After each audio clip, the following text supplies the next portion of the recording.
आज मैं आपको एडजस्ट फैन की रिवाइंडिंग करना सिखाने वाला हूँ, जिससे कि आप घर बैठे आसानी से इसकी रिवाइंडिंग कर सकते हैं। सबसे पहले यहाँ पे मैं आपको बता लूँ कि यदि आपने अपना जो पुराना पंखा है इसको यदि आपने इसके वायर नहीं निकाले तो सबसे पहले निकाल देना है और निकाल के यहाँ पे नए पेपर आपको बैठा देने हैं। अब यहाँ पे मैं आपको बता लूँ कि मेरे हाथ में ये जो स्टेट है इसकी जो लंबाई की मैं बात करूँ तो लगभग 25 mm है, मतलब यहाँ पे 1 इंच है। और यहाँ पे मैं चौड़ाई की मैं बात करूँ तो लगभग 48 mm है, जो कि यहाँ पर आप देख सकते हैं। अब यहाँ पे जब भी आप इस पंखे की रिवाइंडिंग करते हैं तो सबसे पहले आपको पुरानी कॉइल को पूरा निकालना है और यहाँ पे इस बात का ध्यान रखना है कि एक कॉइल के अंदर कितनी आटी है। तो यहाँ पे मैंने जब इसका पुराना डेटा निकाला तो यहाँ पे टोटल 6 बार कॉइल घूमी है, मतलब 6 आटी है, जो कि यहाँ पे आप देख सकते हैं। तो यहाँ पे आपको उसको काटने से पहले ध्यान से देखना है कि कितनी बार कॉइल घूमी है।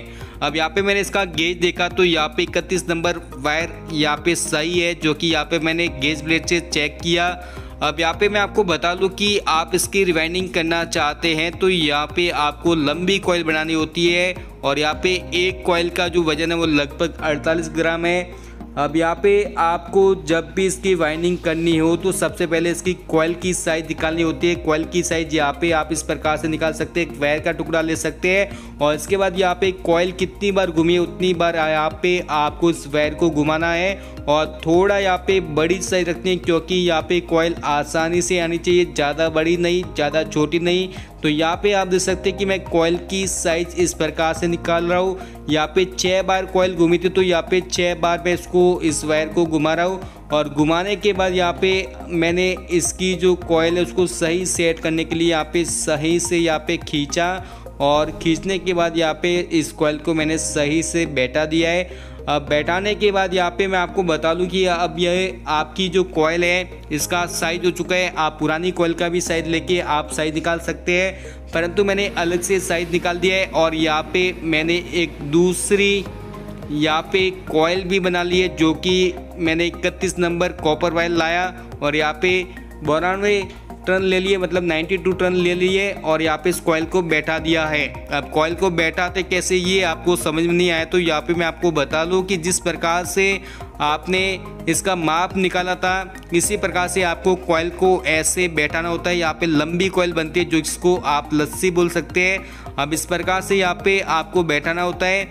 और बैठाने के बाद यहाँ पे आपको इस कॉइल को 6 बार घुमाना है। अलग अलग पंखे में अलग अलग हो सकता है, परंतु मेरे पास यहाँ पे बजाज का पंखा आया है, इसमें यहाँ पे जो कॉइल है वो 6 बार इस प्रकार से घूम रही है। तो यहाँ पे इस प्रकार से ये जो लंबी कॉइल है इसको मैं इस प्रकार से 6 बार घुमाऊंगा, क्योंकि ये पहले वाली जो इसकी कॉइल थी वो भी 6 बार घूमी थी। अलग अलग कंपनी के हिसाब से अलग अलग हो सकता है। तो यहाँ पे आपको आसानी से इस कॉइल को बैठाना है, क्योंकि ज़्यादा बड़ी यदि होगी तो आपकी कॉइल टच हो सकती है प्लेटों के बीच में। तो यहाँ पे आपको उसको टाइट रखते हुए इस प्रकार से बैठाना है और यहाँ पे आपको इस बात का ध्यान रखना है कि जो ये कॉइल आप बैठाते हैं इसके पास में जो कॉइल है उसके बीच में और इसके बीच में पेपर होना चाहिए।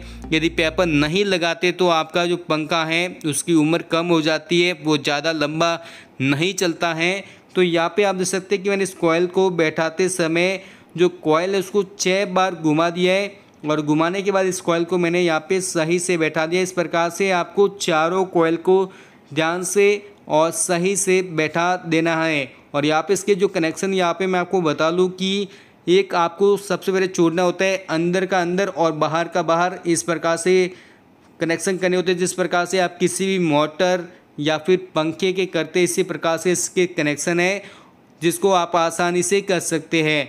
वीडियो यदि आपको पसंद आए तो वीडियो को लाइक करें, शेयर करें और इस प्रकार के और भी वीडियो देखने के लिए चैनल को सब्सक्राइब करना न भूलें। Thank you.